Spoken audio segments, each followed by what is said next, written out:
Sunday afternoons used to look different. Not quieter exactly, not slower, but purposeful in a way that is hard to describe until you see it clearly. While one woman was watching television and another was half finishing errands she meant to do on Saturday, the 1950s housewife was doing something else entirely. She was setting the week, not planning it vaguely in her head, not adding things to a list she would ignore. She was moving through her home with the kind of calm efficiency that modern people spend money trying to buy and never quite find. And she was doing it on Sunday afternoon in a window of time that most of us now let slip past without realizing what it was worth. Monday morning in a modern home often arrives like a small emergency. The refrigerator holds odds and ends, but no clear plan for dinner. The work shirt needs pressing, and there are 7 minutes before the door has to close. The children cannot find what they need, and the week has not even properly started yet. It is not a crisis, but it is friction. It is the low-grade exhaustion of a household that was never quite ready week after week, the same way. The 1950s housewife had a different Monday morning, because she had a different Sunday afternoon. The two things were connected, and she understood that connection in a way that did not need to be explained to her. She had learned it from watching her own mother. The week did not take care of itself. Someone had to prepare it. And Sunday, in the quiet hours after the midday meal when the house settled and the pace dropped, was when that preparation happened. If you have found your way here because something about old household rhythms speaks to you, because you suspect your grandmother knew things about running a home that nobody bothered to write down, subscribe before we go any further. There are more of these stories here, each one pulling a forgotten habit back into the light. And while you are settling in, tell us where you are watching from. What state, what country, what kind of Sunday does your house have right now? The Sunday reset did not begin with a burst of energy. It began with a decision made earlier in the week, maybe on Thursday or Friday, about what the house would need. The housewife already had a rough picture of what Sunday afternoon required. She was not improvising. She was executing a system she had run before, adjusted over time, and made her own. The particulars changed with the season and with what the coming week held. The structure did not change. The kitchen was always first, not because it was the most important room, though it might have been, but because everything that happened in the kitchen on Sunday determined what the family ate, how long dinner took each night, and whether the week felt controlled or chaotic. She understood food as a system, not a daily decision. Walking to the refrigerator at 5 in the evening with no clear plan was not a small problem. It was a tax paid every night, in time and stress, by anyone who had not thought ahead. She had thought ahead, on Sunday. She began with the refrigerator. Not the cooking, the refrigerator first. She opened it and looked honestly at what was there, what had been used, what was running low, what had been pushed to the back and needed to come forward before it was wasted. She wiped the shelves. She moved things to where they made sense. This was not tidying for tidiness. This was an inventory taken with her eyes, so she knew exactly what she was working with before she planned anything. Then came the notepad, a simple piece of paper, sometimes torn from a larger pad kept in the kitchen drawer. She wrote the nights of the week across it and assigned a meal to each one. Not a rigid assignment that allowed no adjustment, but a clear plan that meant she would not stand in the kitchen on Wednesday evening, trying to remember whether there was enough of anything to make dinner. She had already solved that problem. She solved it on Sunday, so she did not have to solve it 5 more times. The grocery list followed from the meal plan, not the other way around. She did not walk through a store hoping inspiration would strike. She knew what she needed because she had already decided what the week would eat. The list was short, specific, and built around what was already in the pantry. Waste was not something she thought about abstractly. It was something she prevented with a pencil and a few minutes of honest looking. The pantry itself was checked before the list was finished. Flour, salt, sugar, canned goods, dried beans. She knew what was low. She had been keeping track not with an app or a system, but with the simple habit of looking regularly and writing down what she saw. The pantry was not a room for storing surprises. It was a working supply, maintained and rotated, so that the oldest items were used first and nothing was forgotten until it expired. When the kitchen inventory was finished and the meal plan was written and the grocery list was ready, The refrigerator shelves were already wiped clean, and the counter had been cleared of anything that did not belong there. The kitchen was not just organized, it was loaded with intention and ready for the week ahead. That readiness, quiet, practical, completely unglamorous, was the foundation everything else stood on. The pot would go on the stove next, and what came out of it would feed the family not just on Sunday evening, but for 2 or 3 days after. The stove came on early in the afternoon, not for Sunday dinner alone. That would have been a waste of the heat, the time, and the hour. The 1950s housewife cooked on Sunday the way a carpenter measures twice before cutting once. Whatever went into the pot had to work harder than a single meal. It had to stretch, it had to appear on Monday in a different form, and on Tuesday in another, without the family feeling like they were eating the same thing 3 times. That was not frugality born from hardship alone. It was skill. It was the kind of practical intelligence that saved money, saved time, and made the weeknight dinner table feel effortless even when it was not. The Sunday pot was the center of it. A whole chicken, a piece of pork shoulder, a pot roast, a large batch of soup or stew built from whatever the week's plan required. She did not cook small. She cooked in proportion to the week she was preparing for.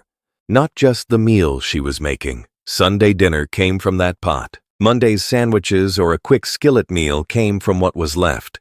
Tuesday's soup was built on the bones and the broth. The same ingredients moved through the week in different shapes, and nothing was wasted because everything had already been assigned a purpose. This is where modern cooking often breaks down. The refrigerator fills with leftovers that nobody planned to use. The half-roasted chicken sits on a shelf until it is too late. The broth gets poured down the drain because no one thought to save it. The 1950s housewife did not have a philosophy about this. She had a habit. The habit was simply that nothing leaving the Sunday pot was without a destination. The bones went into water with an onion and some salt while the family ate dinner, and by the time the dishes were done, the broth was already on its way. Boiled eggs were made in quantity on Sunday. Half a dozen, sometimes more, depending on the size of the family and the week ahead. They went into the refrigerator already cooked, ready to be sliced onto a plate, packed into a lunch, or eaten at breakfast with no preparation required. The 5 minutes it took to boil them on Sunday saved 5 separate mornings of decision-making and standing over a hot pan. That exchange, a small effort now for a smaller effort every day after, was the logic the entire Sunday reset ran on. Vegetables were washed and prepared ahead as well. Not cooked, necessarily, but cleaned, trimmed, and stored in the refrigerator so that reaching for them during the week required no work. Carrots were scraped, celery was cut into manageable pieces, potatoes were sorted and any soft ones set aside to be used first. The refrigerator on Sunday evening looked deliberately arranged, not randomly filled. Each shelf had a logic to it. The things needed soonest were in front. The things that would last the week were placed behind them. Opening the refrigerator on Monday or Wednesday did not require excavation. It required only reaching for what was already there. Did your mother or grandmother do something like this on Sundays? Was there a smell in the house on Sunday afternoons? Something on the stove? Something baking? That meant the week was quietly being put in order. For many people who grew up in homes like this, that smell is one of the first things they remember. The pot on the back burner, the kitchen warm by 2 in the afternoon, the sense that someone had already thought about what tomorrow would need. Baking happened on Sunday as well, though not elaborately. A simple loaf of bread, a batch of muffins or biscuits, something that could serve as breakfast through the early days of the week without requiring the oven to come on every morning. She was not baking for pleasure on Sunday afternoon, though pleasure was often part of it. She was baking because a household that had bread ready did not need to buy it mid-week, did not need to improvise a breakfast at 7 in the morning, and did not send a family out the door having eaten nothing. The Sunday baking was practical first and satisfying second. The refrigerator by early evening on Sunday looked nothing like it had looked on Saturday night. It was not fuller in terms of volume necessarily. It was fuller in terms of readiness. Every item in it had a purpose in the week ahead. There was broth. There were cooked proteins that could become 3 different meals. There were prepared vegetables that needed no work before they could be used. There were boiled eggs and fresh bread, and the Sunday roast already divided into portions. The week's food problem was largely solved before Monday existed. This was not magic, and it was not a talent particular to a specific kind of woman. It was a repeatable system, practiced every week, adjusted slightly for season and circumstance, and passed down not through cookbooks, but through observation. A daughter watched her mother do this. She stood in the kitchen on Sunday afternoons and absorbed the rhythm without being taught it formally. She learned that the pot went on early, that the broth was saved, that the eggs were boiled in a batch, that the refrigerator was loaded with intention. And when she had her own kitchen and her own week to manage, she did the same. The kitchen was finished by late afternoon, the stove was tended, the surfaces were clear, the refrigerator was set. What remained of the Sunday reset had nothing to do with food. It moved down the hall, past the bedrooms, toward the ironing board that was already waiting. Because Sunday without the ironing board was not a Sunday reset at all. The ironing board was not a punishment. That is worth saying plainly. Because the modern eye tends to look at an ironing board and see labor, see tedium, see a task that exists only to be avoided. The 1950s housewife saw something different. She saw Tuesday morning already handled. She saw her husband's collar lying flat, and her daughter's school blouse hanging crisp and ready on the back of the bedroom door. She saw Monday without a scramble, Wednesday without a wrinkle, and a family that left the house looking like someone at home cared about the details. The ironing board on Sunday afternoon was not a chore she endured. It was an investment she made, and the return on it came every single morning of the week that followed. Laundry in the 1950s household followed a rhythm that was close to universal. Washing happened earlier in the week, often Monday, which was traditionally laundry day in American homes for generations. But Sunday was when the folded and dried clothes from the week were pressed, put away, and made ready. Anything that had been washed and left in a basket was finished on Sunday. Nothing sat unresolved into the new week if she could help it. The basket being empty by Sunday evening was not a small thing. It meant the week began without a pile of unfinished work already waiting in the corner of the room. The work shirts were done first, each one pressed in a particular order: collar, then cuffs, then front panels, then back. With a routine so practiced it required no thought. She moved through the shirts the way a musician moves through scales, not because it was exciting, but because the sequence was known and the result was reliable. A pressed shirt hanging on a hook on Sunday night meant one fewer decision and one fewer minute of rushing on every morning it was needed. Multiplied across 5 mornings, that was not a small saving. It was a different kind of week entirely.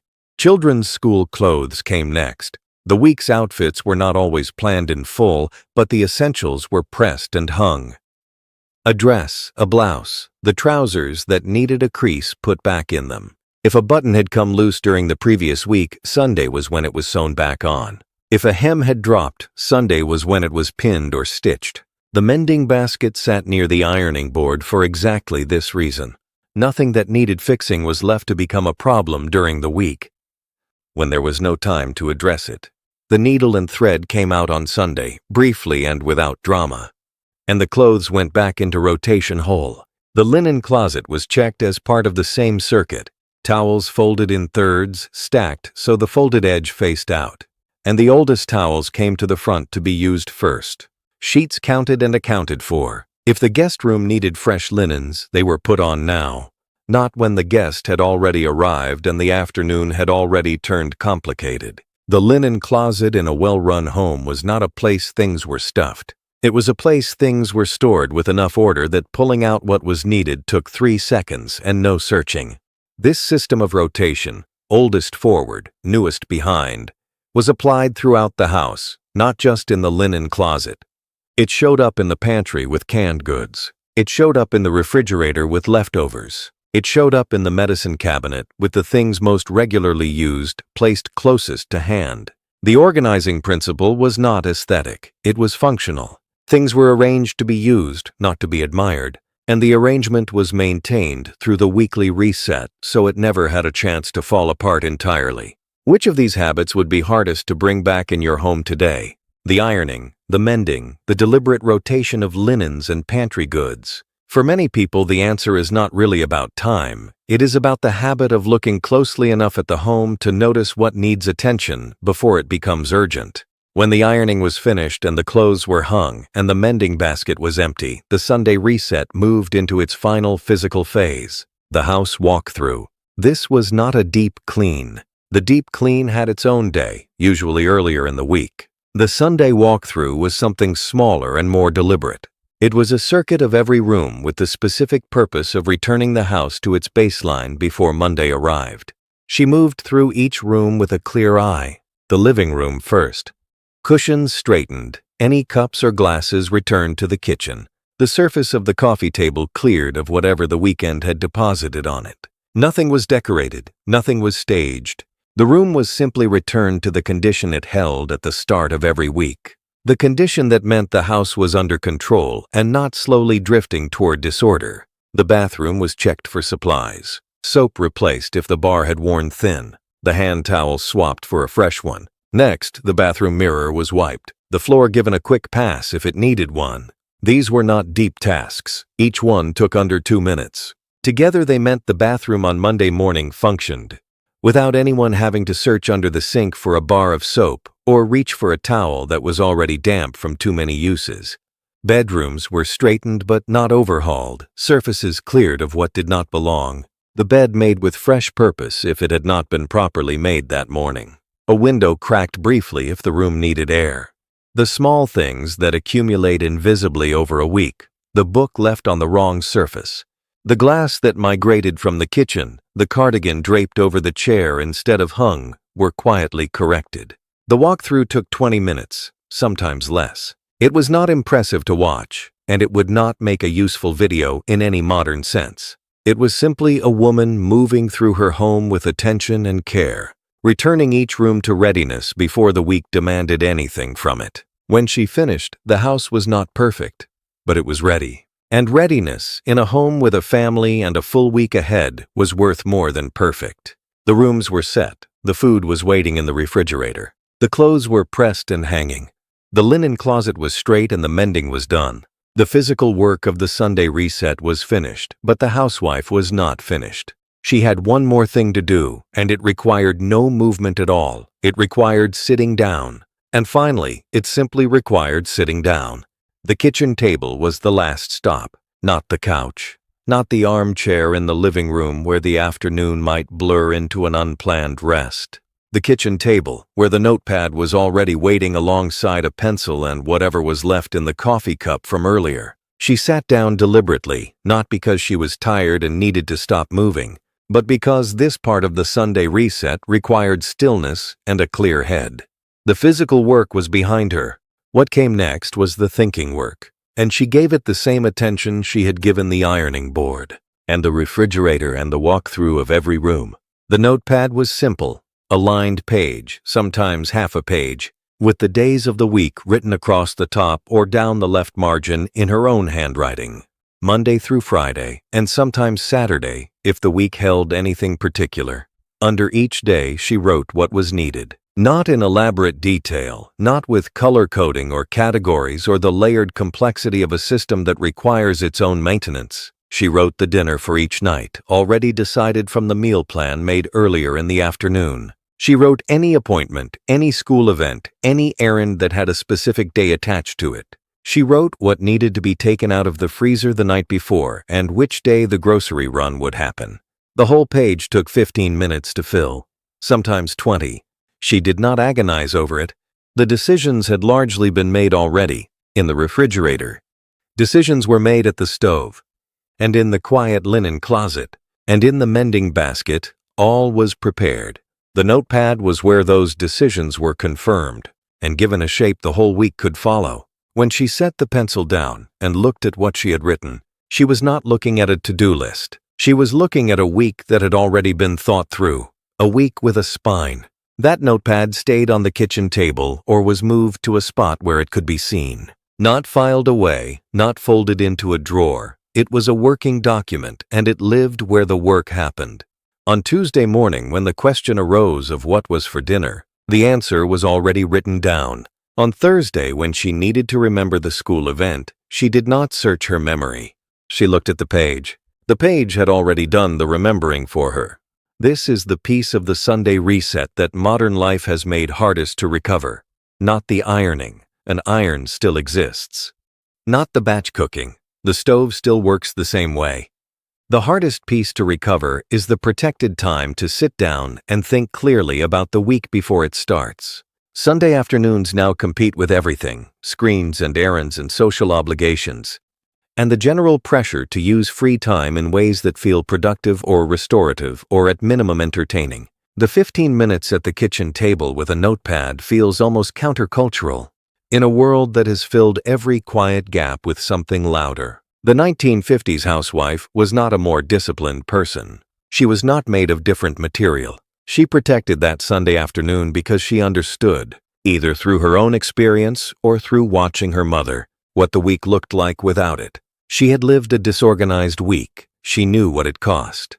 The unplanned dinner at 6 in the evening, the shirt that needed pressing at 7 in the morning, the errand forgotten until it became urgent, the refrigerator opened hopefully and found wanting. She had felt that friction, and she had chosen deliberately to prevent it. The Sunday reset was not a personality trait. It was a decision, made weekly, to spend a few hours now so the next 5 days could move without unnecessary resistance. There is a modern version of this problem that deserves an honest look. Households today have more tools for organization than any previous generation. Applications that plan meals and generate grocery lists automatically. Calendars that sync across every device and send reminders at the precise moment something is needed. Appliances that wash and dry and sometimes fold. Delivery services that bring groceries to the door in under an hour. And still, the Monday morning scramble is familiar to nearly every household that has one.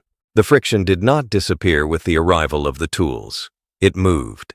It became subtler and more personal, embedded in the gap between having a system and actually running one.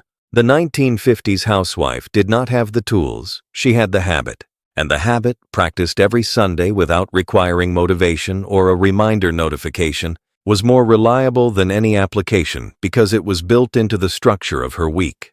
The same way the meal plan was built into the structure of her refrigerator. It did not depend on her feeling like it. It depended on Sunday arriving, which it did every week without fail.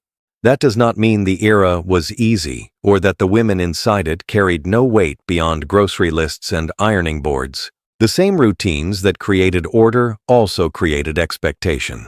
The home that ran smoothly did so because one person had made it her full responsibility to keep it running, and that responsibility was not always chosen freely or held lightly. The point of looking back at the Sunday reset is not to suggest that the arrangement was perfect.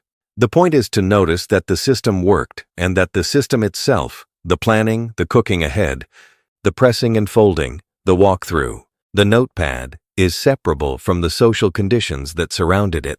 The habits can be taken without taking the whole era along with them. What the Sunday reset gave the household was not a perfect week. Weeks are not perfectible. Children get sick and plans change, and the roast takes longer than expected. And the errand that was assigned to Thursday has to move to Friday. The reset did not prevent any of that. What it did was give the week a foundation solid enough that when things shifted, there was still something to stand on. The food was already prepared. The clothes were already ready. The house was already at its baseline. One thing going sideways did not send everything else into disorder because everything else had already been secured. The kitchen table on Sunday evening, after the notepad was set down and the coffee cup was rinsed and the house had gone quiet, held a particular kind of stillness. The pot was cooling on the stove. The ironed shirts were hanging in the bedroom. The refrigerator shelves were full of intention. The linen closet was straight. The week ahead was written out in pencil, in a handwriting that knew exactly what the next 5 days would need. The house was not finished, because a house with a family in it is never finished, but it was ready. And the woman who had made it ready was not extraordinary. She was ordinary, in the best sense of that word. Someone who understood that readiness is not an accident. It is an afternoon spent with purpose every single week. If the quiet systems of women who came before you matter to you, the habits they kept, the rhythms they built, The practical wisdom they pass down through kitchens and linen closets and Sunday afternoons. Subscribe before you go. There are more of these stories here, and each one brings back something worth remembering. The routines can be rebuilt, not all at once, and not perfectly, but one Sunday afternoon at a time,